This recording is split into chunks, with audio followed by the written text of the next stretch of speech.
So I wanted to make a video and predict the seedings for the playoffs this year.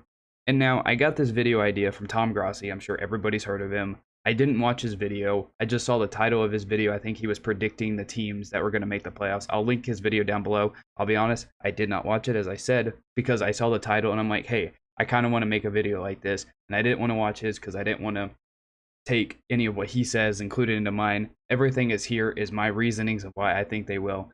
But I just thought it would be really cool to predict which teams will make the playoffs and which seedings they will have in the playoffs. So I'm going to start with the AFC because I think the AFC is a much easier conference to predict because I think it's just more straightforward than the NFC, even though it's weird because a few weeks ago the AFC only had one team that clinched, and that was the Chiefs. But now we're to the point where a majority of these teams have clinched. There's really only one spot remaining.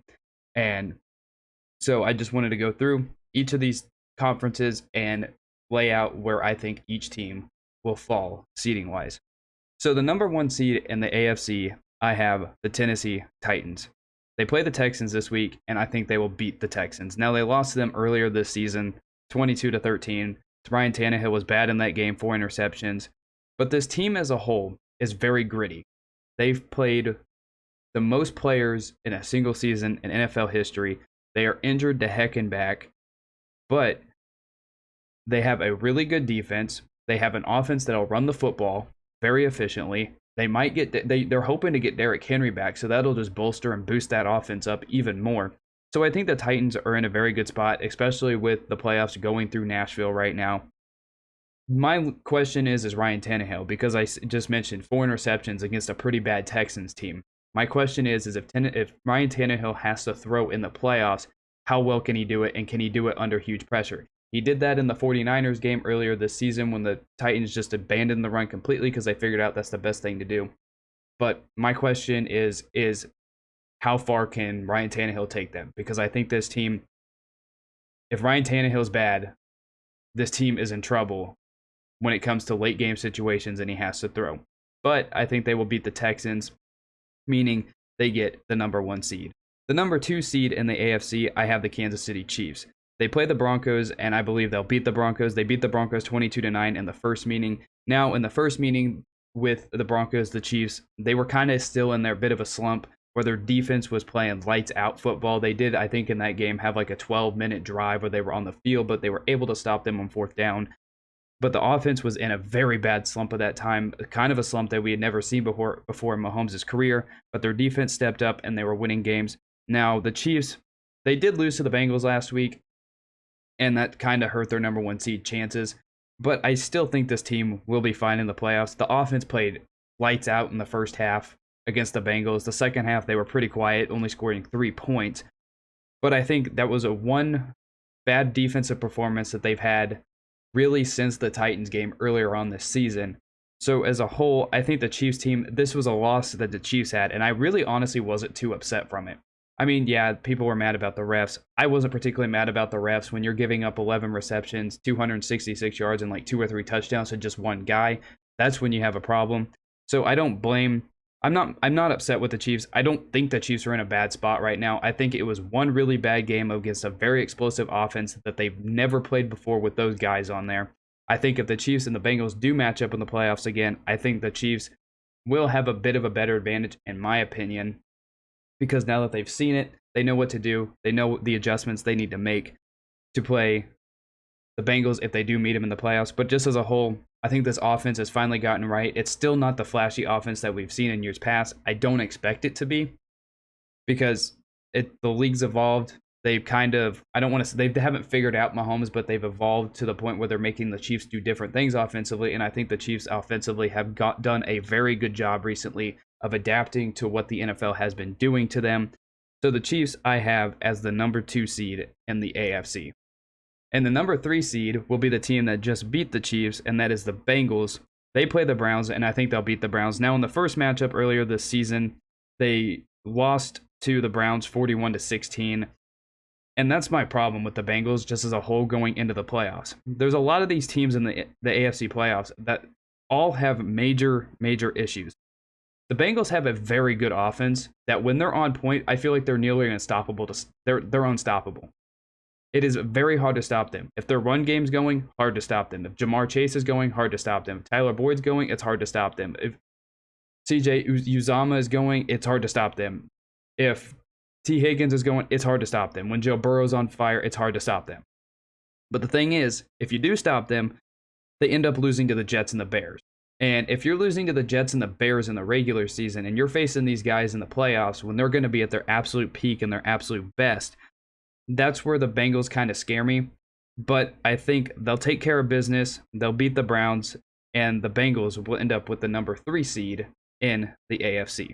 At the number 4 seed, which will wrap up the AFC East, will be the Buffalo Bills. They play the Jets, and I believe that they'll beat the Jets. That meaning, like I mentioned, they'll win the AFC East. Now, my problem with the Bills, they did play the Jets earlier this season. They beat them 45-17, absolutely just crushed them. But the Bills are a very weird team. They have a great defense. Their defense is much improved from last year.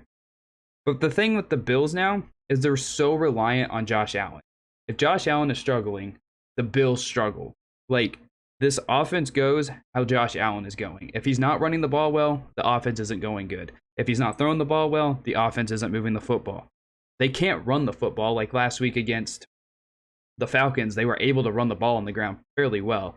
But I think there's limitations with this team.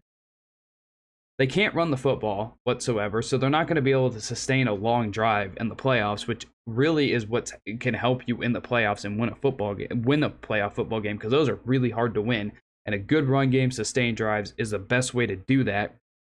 And if Josh Allen is off, I think that's an issue with the Bills. But when Josh Allen is on, he's a legit MVP caliber player. That's the thing. I don't want to say that Josh Allen is playing like his first few years in the NFL self, because I think we're getting a mixture of both, his MVP self and his first few years.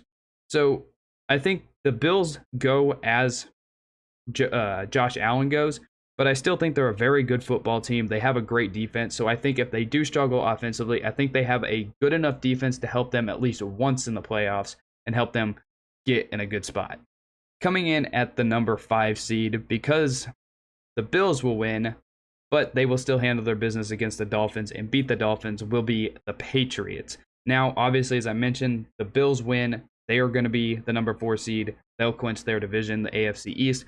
But the Patriots, they'll still handle their business against the Dolphins, become the number 5 seed. Now, the Patriots did lose to the Dolphins in week 1, 17-16.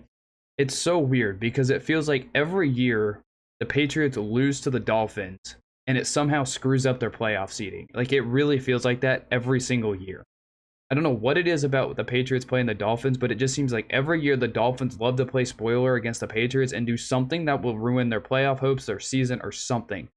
It's one of the most hilarious things in the NFL because you have the Patriots, who, if you look at them, yes, that right now they're relying on their run game, but they have a very good defense.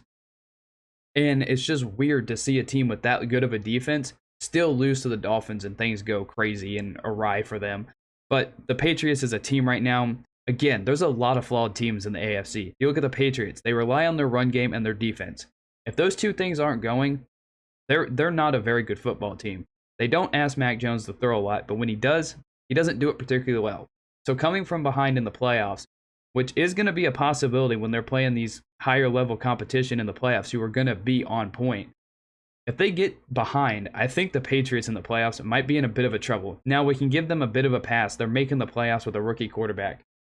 But I still think there is limitations with this team. Mac Jones, if Mac Jones can't make a couple throws, just a couple, the Patriots are in big trouble when it comes to the playoffs. But I think the Patriots beat the Dolphins, handle their business in Week 18, and will be the number 5 seed in the AFC.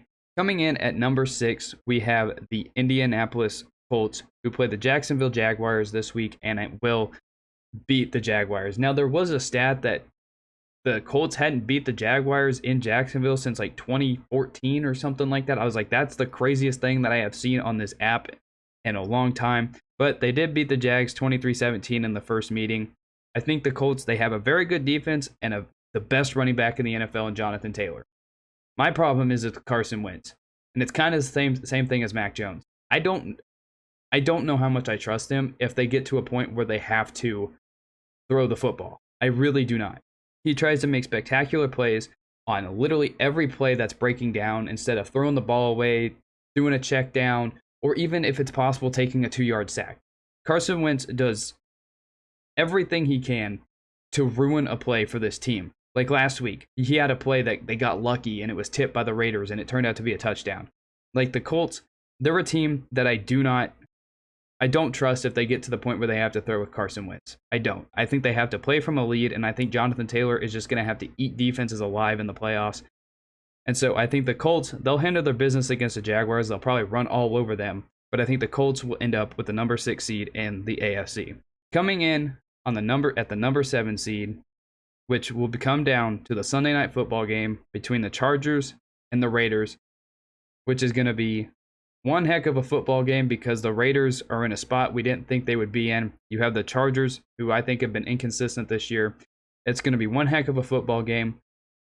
But I think the Chargers will defeat the Raiders on Sunday Night Football and be the number 7 seed in the AFC. They beat the Raiders in the first matchup, 28-14. Austin Eckler ran all over them in that game. I think that was that Monday Night Football that got delayed by lightning. That was just a very dominating performance by the Chargers in that game. This, like I mentioned earlier, this is basically a playoff game, win and get in. Now, there is a really weird scenario where both of these teams get in if Jacksonville beats the Colts. Both of these teams can get in if they tie. That would be hilarious if on Sunday Night Football that happens.